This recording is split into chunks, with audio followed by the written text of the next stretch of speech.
Mesdames, Messieurs, bien bonjour, ravi de vous retrouver pour encore ce rendez-vous que vous aimez tant.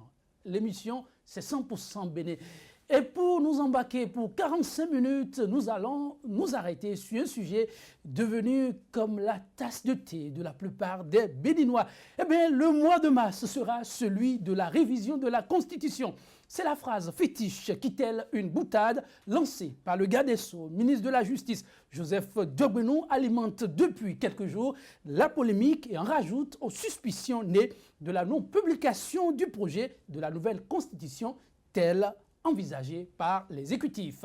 Le sujet est pratiquement sur toutes les lèvres. Citoyens lambda, hommes de droit, grands constitutionnalistes, chacun y va désormais de son commentaire et analyse. Et pourtant, le chef de l'État n'a jamais fait mystère de son intention de modifier la loi fondamentale.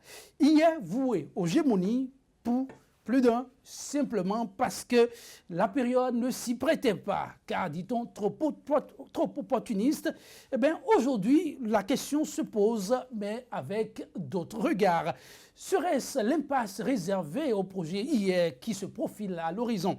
Quel crédit accorder aux griefs portés à l'encontre de la démarche actuellement en cours? La voie parlementaire en lieu et place de celle référendaire préalablement promis au peuple serait-elle en difficulté? Deux questions majeures autour desquelles se fera 100% Bénin, votre émission Débat du jour, thème central au menu, polémique autour de la révision de la Constitution à l'ère du Bénin révélé. Trop de bruit pour rien? Eh bien, à nos côtés, pour l'instant, débat proprement dit, Herbert Rouimbo. Journaliste, il est chroniqueur du droit constitutionnel. Herbert Rouimbo, bonjour. Bonjour, excellent ami, et bonjour téléspectateurs de Sika TV. Comment allez-vous? Je rends grâce à Dieu. Ça va très bien. Beaucoup de travail à ce qu'il paraît pour tout constitutionnaliste et chroniqueur que vous êtes passé tant de bruit autour de la révision de la Constitution. Beaucoup de travail parce qu'il faut revisiter, n'est-ce pas, la jurisprudence en la matière. Il faut revoir les contextes de discussion. Il faut voir aussi les démarches entreprises par le constituant dérivé. Donc, c'est beaucoup de concentration. Mais aussi très passionné, j'imagine. Oui, le droit constitutionnel est un droit qui passionne tout le monde parce que tout le monde peut avoir un point de vue sur la question. En tout cas, on sera en plein là-dedans. Dans quelques minutes, en face de lui, on ne le présente plus, maître Sadikwa Lao, c'est son nom, avocat au barreau de Cotonou, au Bénin. Il est aussi le président de GEDES Afrique, une grande ONG qu'on ne présente non plus. Maître Sadikwa Lao, bonjour. Bonjour. Merci pour la disponibilité. Oh, tant que c'est pour la démocratie et le progrès, on est toujours disponible. Et toujours, en dépit de l'âge. Il n'y a pas d'âge pour ça, ça rajeunit au contraire. Oh, intéressant.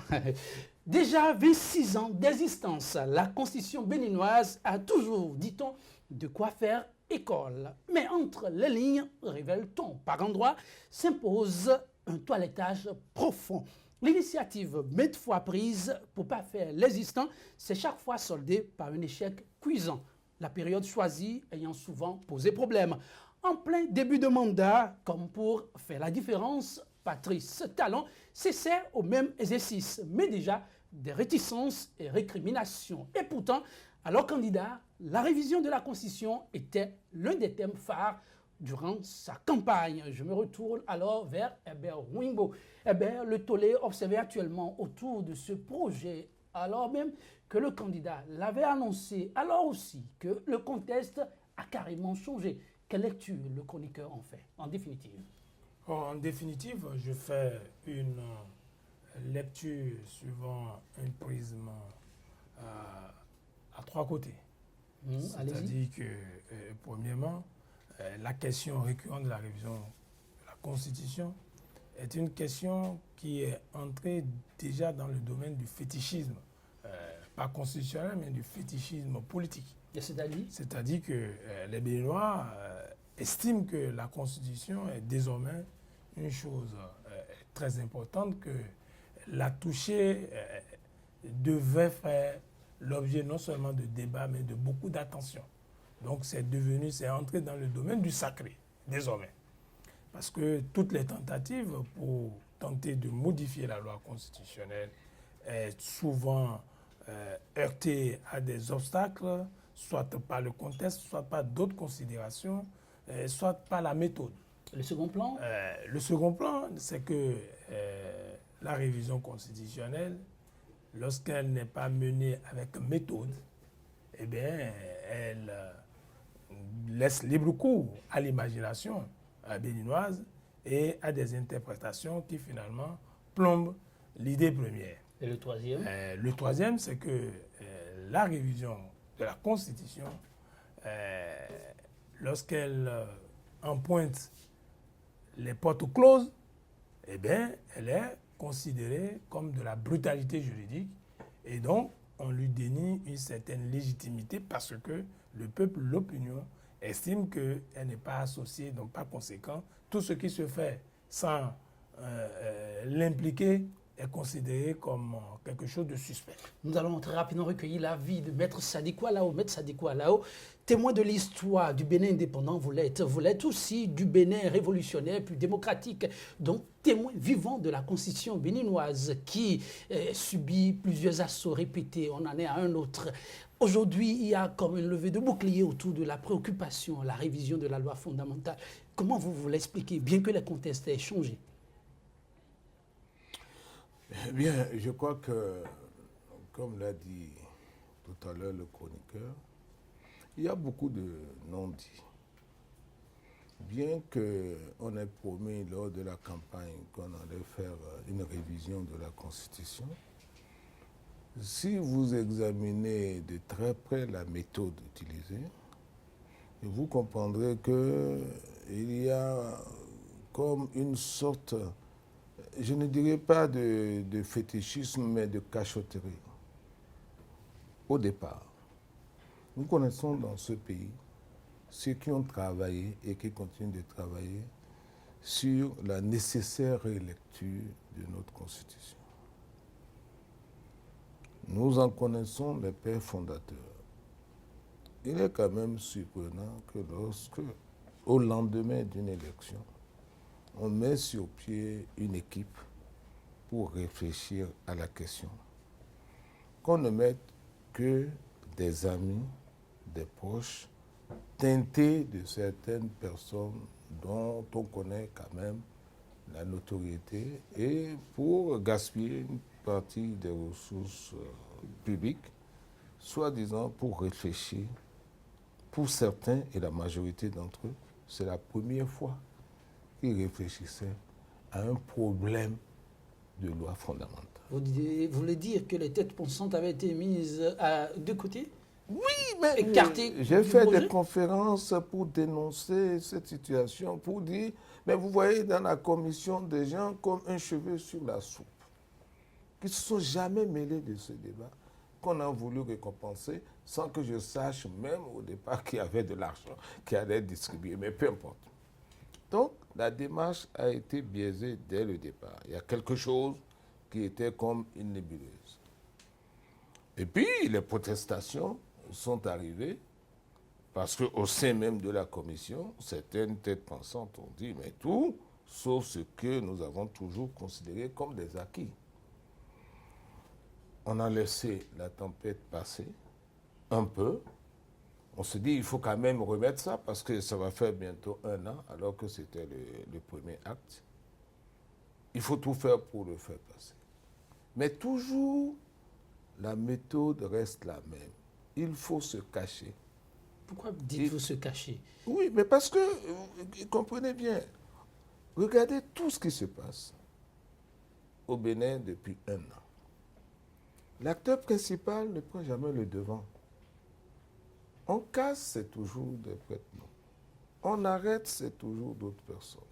On ne dit jamais qu'on est partie prenante. Le discours officiel ne montre jamais que quelqu'un veut prendre ses responsabilités. C'est toujours. Celui qu'on voit n'est pas celui qu'on doit voir en première ligne. On ne voit jamais la vraie personne en première ligne. Et c'est ce qui explique qu'aujourd'hui, nous nous retrouvons devant une soi-disant modification de la Constitution, sans qu'on connaisse ce qui va être soumis aux parlementaires, sans que le peuple et les différentes associations et groupes ait eu connaissance du document et en débattre. C'est-à-dire que nous allons nous trouver pour la première fois devant une situation où les parlementaires auront à débattre d'un projet que personne au niveau du peuple ne connaît.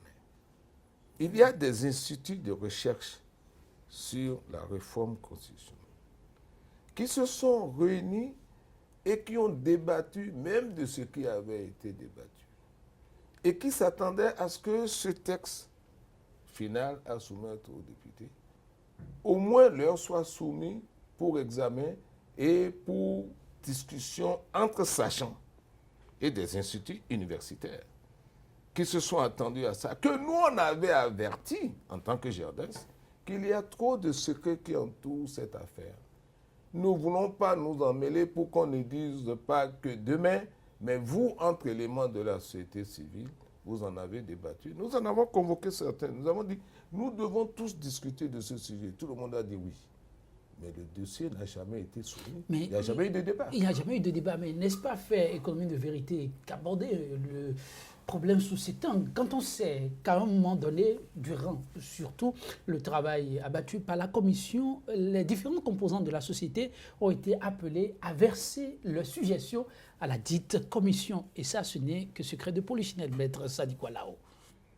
Écoutez, on a écrit des ouvrages sur la question. Nous avons écrit. Oui. Nous avons distribué gratuitement à toutes les personnes qui ont été convoquées. Il paraît que ça a servi. Il paraît, j'en sais rien.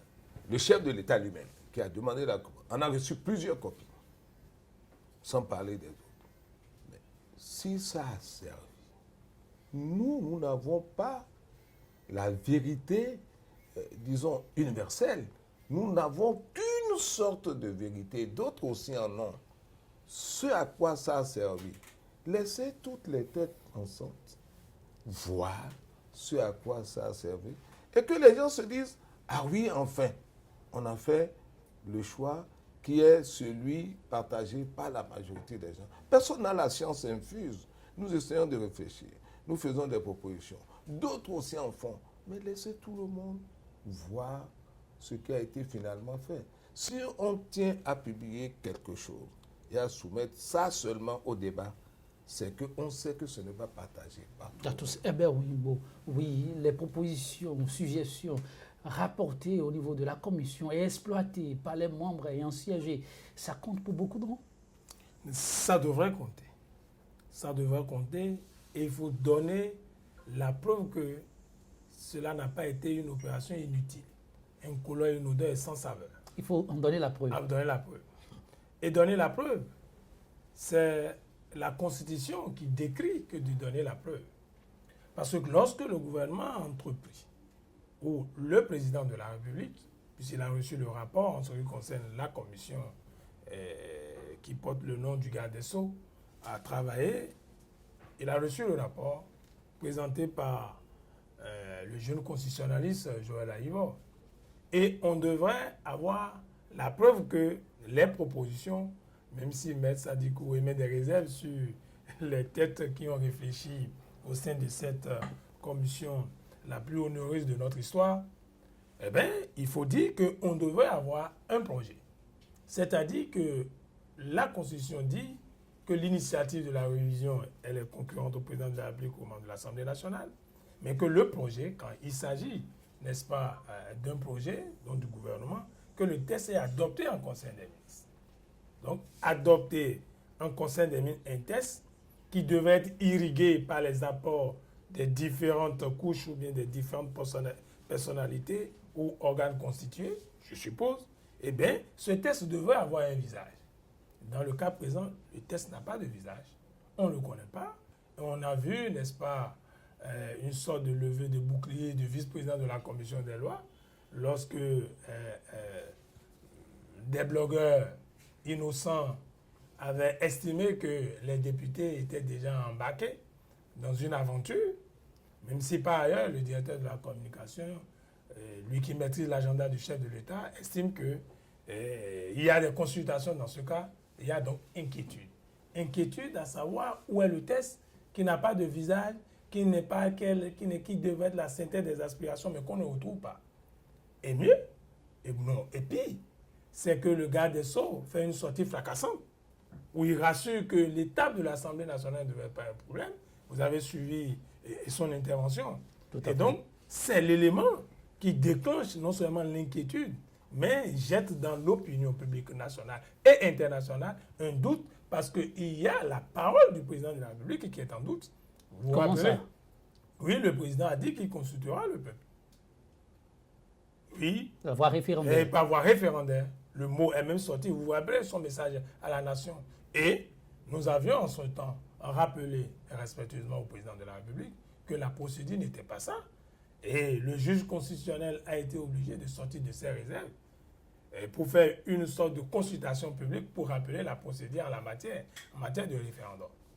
Mais quand on a rappelé tout cela, quand on a rassuré l'opinion que les choses se passeront comme cela, et que le garde des Sceaux vient nous dire que parce que le candidat a déjà fait campagne sur ces éléments-là, et qu'il n'est plus nécessaire, qu'il n'est plus utile, qu'il n'est plus indispensable. Vous ne trouvez pas ça raisonnable?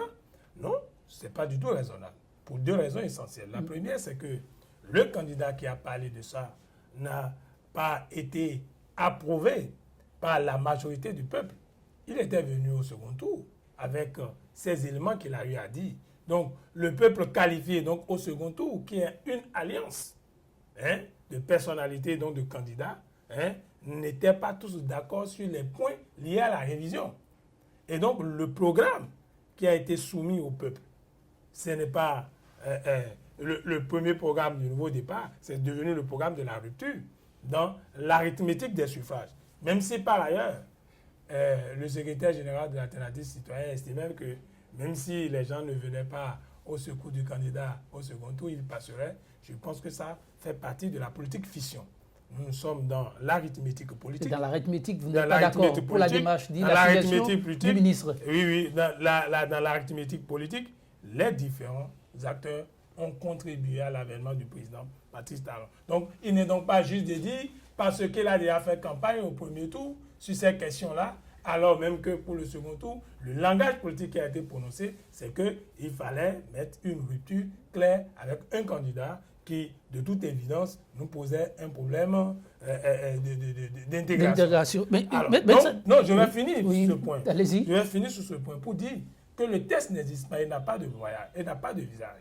Et lorsque le garde des Sceaux, qui de facto joue le rôle de ministre chargé des relations avec les institutions, proclame et déclame que le mois de mars est le mois de la révision, alors que l'émission est préenregistrée en février venait d'être déroulée après une semaine du mois de mars. Donc c'était préenregistré en février. Oui, puisque les mots février ont arrivé, puisqu'il a été dit, vous avez suivi l'émission, que le mois de février, le mois de la conférence nationale, que le mois de mars, il projetait déjà le mois de mars de la révision. Je précise, c'est le chroniqueur qui parle, oui, vous avez suivi attentivement. Attentivement les mots et autres là. Et là, quand il évoque ces questions-là, mais il est encore, c'est là où il est en porte-à-faux avec lui-même parce que, et maître Sédhikou Alao reviendra là-dessus, sans doute, c'est qu'en évoquant le mois de février, la conférence nationale, il évoque ainsi une notion essentielle liée à la conférence nationale, laquelle? La notion du consensus national, qui sait très bien a fait l'objet d'une décision et qui entre, n'est-ce pas, dans la justice constitutionnelle comme une référence normative de contrôle de constitutionnalité. Et mieux encore, corsé plus tard par la loi référendaire qui a imposé ces options de cette conférence nationale à laquelle lui-même il fait allusion, comme des options c'est vrai, qu'on ne peut pas franchir. Donc quand on a tout cela, on ne vient pas à la télé parler d'un test virtuel qui ne tient pas compte, n'est-ce pas, des fondamentaux qui assurent la sécurité constitutionnelle. Le chroniqueur exagère sans nul doute. Est-ce qu'il s'agit là d'un test virtuel? Parce que le garde des Sceaux, quelque part, a précisé que ce qui va être fait ne touchera pas aux fondamentaux de la Constitution béninoise. Et partant de là, qu'il ne s'agira pas d'aller à un quelconque consensus. Les députés étant l'émanation du peuple pourront apporter les touches essentielles pour contenter le grand nombre. Ce n'est pas suffisant, maître Sédhikou Alao. Retournons un peu au point de départ. Oui. Écoutez, lorsqu'on dit qu'un texte est adopté en Conseil de ministres, oui. Une fois que ce texte est adopté, il peut être connu de tout le monde. il ne peut plus rester dans les valises et être secret et confidentiel pour ce même peuple. On dit que ça a été adopté. Une fois que c'est adopté, ça doit être à la portée de tous. Donc la non-vulgarisation pour ce que Non, le fait que c'est adopté, lorsque on vous dit que le Conseil des ministres a adopté un document, vous devez être en mesure de pouvoir le consulter. Le texte qui est adopté n'est pas disponible et ne peut pas être consulté. Ça, c'est le premier point. C'est vraiment suffisamment grave pour dire qu'on veut cacher quelque chose. Deuxièmement, comment arriver à un consensus qui, en matière constitutionnelle, est incontournable? Incontournable. Si les gens ne savent pas. Non, vous n'avez pas dit que le garde des Sceaux ne le sait pas. Il a participé qui, à mes travaux. Oui, lui, il sait peut-être. Mais lui ne représente pas à lui tout seul le Bénin. Même le président de la République. On parle de ses promesses de campagne. Il n'a pas été élu comme président de la République sur cette promesse de campagne. Parce que l'élection du président de la République n'a rien à voir avec le programme qu'il va mettre en œuvre. Il n'a pas soumis son programme à référendum. C'est pour ça qu'on dit que les politiciens font des promesses et ceux qui y croient, ça fait leur affaire. Mais il a été élu comme président de la République. Il aurait pu aller vers l'amendement, la révision de la Constitution, comme il aurait pu ne pas y aller. D'ailleurs, toutes les promesses qu'il a faites ne sont pas en train d'être mises en œuvre. Il n'a jamais promis qu'il va casser tous les espaces publics, mais il l'a fait. Développer la vie, il a dit, il n'a pas développé. Pour lui, ça passe par là aussi. Développement, lorsque les gens... On ne fait pas les omelettes sans casser les œufs. Lorsque les gens ont faim aussi, c'est le développement. Bien sûr, il a dit que ça va durer encore. Mais il a dit que ça va durer encore un ou 2 ans. Il y a quelqu'un qui a ironisé que j'espère que ce n'est pas les cadavres qui vont habiter les tours qui sont en construction. Le problème du développement, c'est d'abord pour les hommes. Ce n'est pas fait pour autre chose. Donc, si tu veux modifier la Constitution, assure-toi que les hommes pour lesquels tu veux faire la modification sont au courant de ce que tu veux faire si tu ne le fais pas contre eux. Je suppose que si l'on veut modifier notre Constitution, ce n'est pas pour plaire seulement à ceux qui nous dirigent et à ceux qui sont dans l'entourage. C'est pour que les conditions de vie au Bénin s'améliorent fondamentalement à partir de ce texte fondamental. Et il a juré être là pour améliorer les conditions de vie des Béninois. On peut toujours jurer, j'en connais. De toutes les façons, il n'a jamais qui font le contraire. Il n'a jamais juré que nous aurions faim. Aujourd'hui, la plupart des Béninois ont faim. Parce que lorsque vous aussi? Lorsque vos revenus diminuent, si vous gagnez 100, que vous vous retrouvez avec 25, même si vous arrivez à manger, les secteurs que vous alimentez auront faim. C'est vrai. Vous ne pouvez plus alimenter le même nombre de personnes. Vos employés, le nombre diminue. Parce qu'il ne faut pas, c'est un effet boule de neige. Donc, je disais, si l'on veut modifier la Constitution, il faut avoir à l'esprit que le peuple pour lequel on veut le faire est intéressé à connaître ce qu'on veut faire. Et pour la suite du consensus, il est absolument nécessaire que ceux qui vont voter, si encore on parle de vote, sachent et aient le temps de débattre et de se faire conseiller. Lorsque vous leur donnez, si c'est en cette période du mois de mars, où il y a une session extraordinaire, avec 18 projets de loi soumis aux parlementaires, si vous faites le calcul très rapide, les parlementaires ne disposeront que d'une demi-journée pour examiner ce document. Est-ce que, honnêtement, un texte qui va régir la vie de plus d'une dizaine de millions de personnes, surtout parmi ces gens, beaucoup sont ceux qui ont réfléchi et ont travaillé sur le sujet, qui n'aient même pas la possibilité de dire oui, ceci semble acceptable, l'autre paraît totalement inacceptable. On entend des rumeurs de 6 ans de mandat et quelque part, alors que si on ne veut pas faire une nouvelle république, lorsque l'on change la durée de mandat, qu'est-ce que ça veut dire? On est dans une nouvelle république. Mais lorsque quelqu'un a été élu pour 5 ans, qu'il adopte une loi fondamentale, qui lui donne un nouveau mandat de 6 ans, qui part à nouveau après avoir accompli 1 an, ça fait 7 ans. Si on n'est pas dans une nouvelle république, on est dans quoi? Le risque est là. Et ça équivaut, je vous le dis, juridiquement, pourquoi on cache? C'est parce que les choses qui vont être adoptées équivaudront à un vrai coup d'État constitutionnel qu'on veut faire approuver par les députés. Le Béninois, dans un coup d'État Mais oui, constitutionnel, il a dit. le coup d'État constitutionnel. Le coup d'État n'a pas besoin de coup de fusil. Mais lorsque tu modifies le texte Le fondamental... Bénin a dépassé tout ça, ce qu'il paraît. Oui, mais c'est pour ça qu'on doit cacher. C'est pour ça que la méthode est raffinée. Vous ne connaissez pas, je vous conseille de lire tout ce qui a été publié et qui continue d'être publié sur la manière dont on gouverne au Rwanda. Ah, mais le Bénin est à l'école du Rwanda désormais, c'est ça? Mais les journaux l'ont dit ce matin. Que Donc on peut faire foi à ce qui se dit là. lisez le Soleil, qui est très proche du palais, Oui, qui a écrit aujourd'hui que le Rwanda, c'est notre modèle.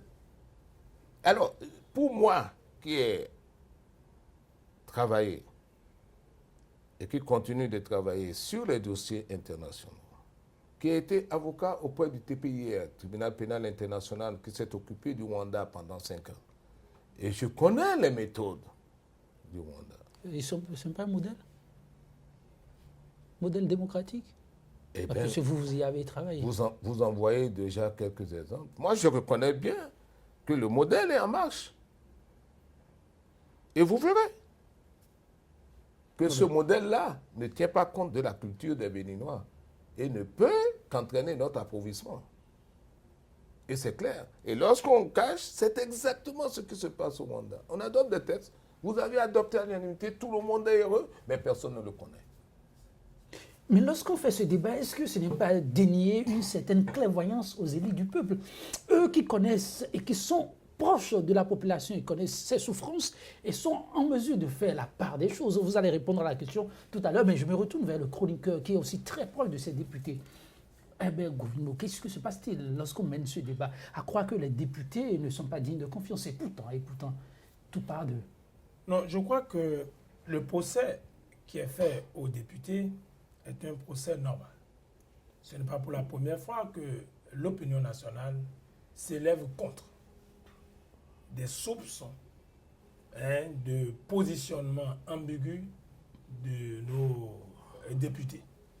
Et ils savent très bien que c'est un sport national, que lorsque les choses ne sont pas claires et que lorsque les choses se font dans la clandestinité, l'opacité, l'imagination devient fertile, on soupçonne tel député d'être à telle hauteur, n'est-ce pas, d'une quantité de choses qui pourraient l'engager sur un chemin donné. Mais la question, elle n'est pas là sur la critique des députés. Ils savent qu'ils sont des hommes publics et qu'ils sont au cœur, n'est-ce pas, de tous les commentaires possibles. La question essentielle est de savoir si nous allons vers une nouvelle république. Il est important. J'ai entendu le garde des Sceaux dire « Nous ne sommes pas dans la réécriture de la Constitution et qu'il s'agit, n'est-ce pas, de porter quelques amendements. » Tout à fait. La question n'est pas là. La question, elle est de savoir qu'est-ce qui conduit à une nouvelle république. Et qu'est-ce qui conduit à une nouvelle république? Mais ce qui conduit à une nouvelle république, c'est le changement. C'est le démontage des piliers, n'est-ce pas, du constitution originel. C'est-à-dire que la Constitution... Mais oui. Et c'est pourquoi je dis qu'il faut analyser les choses calmement, surtout quand on est juriste et quand on a travaillé sur des questions liées à la loi fondamentale. Quand on a fait aussi longuement des chroniques sur le droit constitutionnel, on doit être prudent et prendre les gens au mot. Ce n'est pas pour rien que le texte est caché. Moi, je dis que le texte est clandestin. Il est clandestin parce que s'il est publié si tôt, si tant que ceux qui s'attivent à le cacher davantage n'étaient pas en conflit avec leur conscience antérieure, celle qui avait exigé un débat public sur la révision opérée aussi bien par les députés et d'abord par les turfeurs de la clientèle du président Guédékou à l'époque, nous sommes en 2005, après par les députés en 2006, s'ils n'étaient pas en conflit avec leur conscience, ils devaient proposer, ils devaient montrer ce test-là qui est la synthèse des aspirations. Alors, comment on rentre dans une nouvelle publique? On rentre dans une nouvelle publique lorsque on change fondamentalement les maillons, n'est-ce pas, de la chaîne du pouvoir constituant. Et ces maillons sont quoi? Ils sont de deux natures. D'abord, le mandat présidentiel que vous avez évoqué. Le mandat présidentiel, il ne s'agit pas de dire de l'âge, le mandat est sa durée. Nous avions déjà dit que les options fondamentales de la conférence nationale ne devaient pas changer. Si elles sont changées, nous allons dans une nouvelle république. Eh bien oui, qu'elles devaient être changées. Parce que le mandat unique n'est pas dedans. Et que la question du loi référendaire n'est pas ça. Et mieux encore, c'est que ces acrobaties, ce que j'appelle ces jeux brutaux, juridiques, à quel niveau? Oui, au niveau du gouvernement. C'est des jeux brutaux juridiques. Parce que cette constitution ne peut pas être révisée sans la constitution elle-même, mais sans les organes qui sont dérivés de cette constitution. Nous avons le juge constitutionnel, qui est juge de régulation du fonctionnement des institutions. Et que le Parlement même, qui s'active autour, en quoi les déclarations des pouvoirs publics qui disent qu'ils font des consultations tous les jours, avec des gens, des députés, des choses là, s'ils arrivent à obtenir les 4/5e, et aujourd'hui, rassurez-vous, tout ce qui est écrit sur WhatsApp est 98% vrai. Oui, quand la rumeur a commencé, vous constatez qu'on se débat, on demande, finalement, on sait que c'est ça. Les 4/5e, il faut, mais la Constitution, c'est quoi? C'est une loi. Hein. Les gens pensent que la Constitution, c'est un trophée quelque part. Non, c'est une loi. Et pourquoi on parle de loi constitutionnelle? Elle doit être passée au contrôle de constitutionnalité encore. Et là, nous verrons encore le juge constitutionnel qui, j'espère, ne fera pas un revirement jurisprudentiel sur les questions sur la sécurité que nous avions déjà obtenues par rapport à cette constitution-là.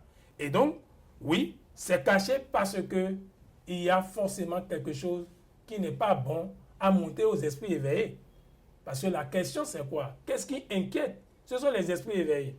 Quand vous voyez un juriste, un avocat qui a travaillé, qui vous rappelle tout à l'heure le Rwanda, qui a travaillé sur les questions constitutionnelles, c'est un esprit éveillé.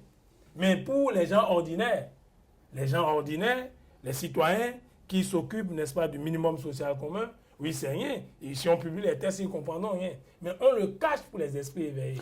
Or, notre pays a un destin. Le destin est tel que il y aura toujours un sursaut.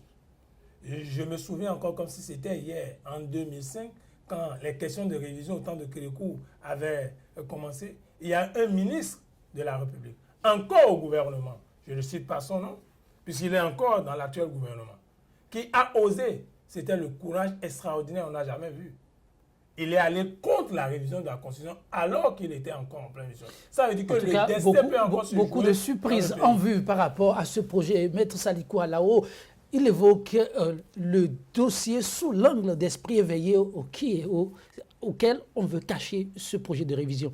Si tel est le cas, une fois encore, on revient aux députés parce que le garde des Sceaux l'a signifié, la Constitution en elle-même le permet. Si on a les 4/5e, eh bien, on ne doit pas en faire un procès à l'exécutif. Dans ce cas, les députés ne sont-ils pas suffisamment éveillés, une fois encore, pour apporter la réponse qu'il faut?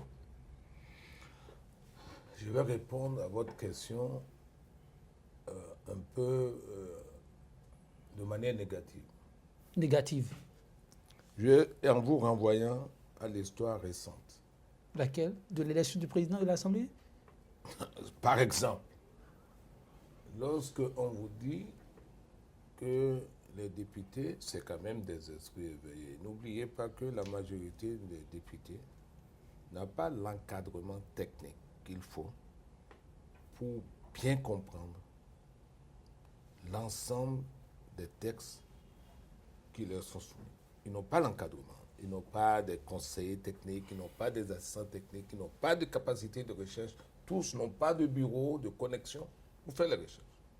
Ils ont leur activité, on les amène pour voter. Il y a peut-être une minorité, peut-être 10 à 15% de gens qui ont des capacités de réaction, de recherche, d'interrogation et d'information. Il y en a, pas mieux.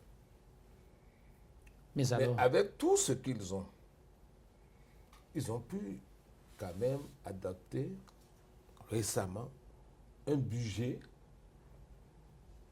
que même les gens très peu instruits auraient pu qualifier de budget, peut-être pas fantaisiste, mais pharaonique. Il suffisait de voir Vous parlez du budget de l'État ici, 2017. le budget qui a été adopté pour 2017. À titre de comparaison, depuis au moins 40 ans, le budget du Bénin n'a jamais dépassé 2% du budget du Nigeria. Depuis 40 ans. Qu'est-il arrivé aux députés? Vous les connaissez un peu? Attendez, vous pouvez comparer. Et cette année 2017, le Nigeria a fait un effort pour faire une augmentation substantielle de son budget par rapport à 2016. Et le budget du Bénin, cette année-là, justement, se trouve être le 10e du budget du Nigeria. Pour des gens qui font des comparaisons, vous devez vous poser la question, et si nos parlementaires étaient bien inspirés, où est-ce qu'on a découvert subitement une mine d'or au Bénin ou un important gisement de pétrole, encore que le pétrole soit en chute libre? Qu'est-ce qu'on a découvert d'extraordinaire pour que notre budget public passe à 10% du budget du plus grand producteur de pétrole d'Afrique? On peut avoir beaucoup de surprises désagréables avec les députés. Les députés ont quand même adopté ce budget à l'unanimité. Vous devez vous poser la question, quel est le miracle qui s'est produit? Bon, des gens vous diront que on donne des procurations souvent à l'Assemblée nationale. On l'a vu lors de l'élection du président de l'Assemblée. On donne des procurations et le député dira au peuple plus tard, « Oh, c'est dommage, je n'étais pas là, j'étais en Europe lorsque ça a été adopté, mais c'est vraiment excessif, mais c'est déjà fait, qu'est-ce que vous voulez ?» On assistera toujours à ce genre de discours. Et il n'est pas impossible qu'on assiste à ce genre de discours pour la loi fondamentale. Pour la loi fondamentale. Qu'est-ce qu'il y a derrière? Il y a un ministre de Kérékou qui appartient désormais à la postérité, qui avait dit des choses très scabreuses sur la manière ou les procédés qu'il utilisait pour faire adopter les textes. Je ne voudrais pas répéter cela pour nos téléspectateurs parce que c'est de tristes mémoires. On ne souhaite pas que ces pratiques continuent, mais nous en avons déjà entendu parler dans le domaine public et vous devinez de quoi je parle. Le chroniqueur se rappelle sans nul doute cette histoire qui a fait aussi beaucoup de bruit, mais sur la question actuellement, est-ce qu'il faut vraiment craindre le pire pour le Bénin ou le sursaut patriotique dont vous parlez peut venir? D'où il paraît qu'il n'y a non plus de société civile au Bénin et qu'il n'y a que quelques voix discordantes qui apparaissent comme des voix qui crient dans le désert, qui sont à peine audibles. Non, je pense qu'il faut prier pour le Bénin. Nous sommes un pays fondamentalement religieux. Nous croyons en Dieu et il faut espérer. Pour voter la loi, il faut prier un peu. Il faut espérer que, pas pour voter la loi, mais avant de faire toute chose, il faut même prier. Quand il s'agit de l'avenir de la nation, il faut se rappeler. Il faut se rappeler qu'en 89, d'où nous sommes partis, c'est vrai que ceux qui actuellement sont nés après 90, et qui font partie de ceux qui décident, ne savent pas ce que c'est que l'année blanche, ne savent pas ce que c'est que l'année invalidée, ne savent pas comment est-ce qu'on a vu nos parents passer toute une journée s'arc-bouter autour d'un gobelet de gari. Nous étions jeunes lycéens, nous en parlons parce que nous avons vécu cela. Alors, moi, je pense que la conférence nationale, elle doit être protégée. Et voilà pourquoi, sous le régime du président Boni Yahi, nous avions fortement combattu la clochardisation de nos jeunes frères qui sont venus, soi-disant, qui sont atteints de folie royale, pour dire que la conférence nationale, ça n'a rien donné, il n'y a aucun contenu économique et qu'il faut cesser de faire cette référence. Nous les avons pardonnés et j'espère Dieu aussi les a pardonnés. Ils sont revenus sur terre. La conférence nationale est importante. C'est notre repère, c'est notre boussole. Quand on est resté longtemps dans un pays délabré, quand on n'a plus rien, quand on n'espère plus rien, quand beaucoup ont abandonné et sont allés à l'exil, eh bien, on ne reproduit pas un système qui fait de la privatisation et de la privation essentielle des libertés un système d'avenir. Ce qui compte pour nous, c'est d'être libres. Nous pouvons avoir faim, mais nous sommes libres, c'est important. Parce que dans notre liberté de penser, nous trouverons les solutions nécessaires à nos problèmes. Et c'est parce que le système démocratique a tenu pendant plus de 25 ans que d'autres sont venus, que d'autres sont tombés même en politique par effraction pour venir proposer des choses en conflit avec leur propre conscience antérieure. Voilà pourquoi il faut, me semble-t-il, continuer le débat dans les espaces encore de liberté. Mais si ce sont des espaces de liberté en nomadisme, il faut quand même que cet espace de liberté soit utilisé pour que dans un sursaut, oui, dans un sursaut, le peuple, car en réalité le peuple c'est qui? C'est encore Dieu. Et il ne faut pas faire allusion à quelqu'un, oui. Il ne faut pas défier Dieu. Il faut pas défier. Ceux qui aujourd'hui opèrent, ceux qui donnent des dates pour dire qu'en 2 ou 3 semaines, ils vont réviser la Constitution, ils défient Dieu. Dieu le temps. On ne défie pas Dieu. Maître Sadiko Alao, la révision de la Constitution, c'est très sérieux, mais je ne sais pas pourquoi les Béninois de plus en plus s'amusent effectivement à invoquer le nom de Dieu. Est-ce que Dieu a à voir avec cette révision? L'avenir nous réserve quoi sur ce dossier de plus en plus très fumant? Bon, je sais que nos convictions en tant qu'Africains ne négligent pas Dieu. Ils lui accordent une très grande importance, encore que, comme je le dis souvent, il faut laisser Dieu à ses préoccupations réelles. Il a déjà beaucoup à faire en nous créant, et en créant, je me permets de le dire, les éléments les plus dangereux qui aient pu jamais exister sur Terre, ce sont les hommes. Alors, lorsque les hommes s'amusent avec le sort d'autres hommes, il faut se battre. Il faut avoir le courage de se battre pour les empêcher de faire ce qui est nuisible à la majorité. Il n'y a que ça qui paye. Et tous les autres qui s'amusent avec nous, qui s'amusent avec nos vies, ils l'ont compris depuis très longtemps. C'est pour ça qu'ils essayent de nous prendre de vitesse. C'est pour ça qu'ils essayent de nous cacher des choses. C'est vrai, nous croyons en Dieu, mais Dieu nous a recommandé de nous battre avec vigueur pour empêcher ceux qui veulent nous exploiter et nous piétiner. Maître Sadiko Alao, en même temps, votre adresse à l'endroit des téléspectateurs sur ce dossier, que le dites-vous? Ils doivent se battre et empêcher l'imposture. Moi, à mon âge, je suis dans ma 75e année, je me bats comme si je n'en ai que 15. Et devant une telle imposture, je me battrai. Je dis, si on change les fondamentaux de notre Constitution, c'est une nouvelle république et c'est l'équivalent d'un coup d'État. La Constitution, les articles 65, 66 et suivants, nous donnent les moyens d'empêcher cette imposture. Et vous me trouverez en première ligne. Merci, Maître Sadiko Alao. Herbert Rungbo, en 3 secondes.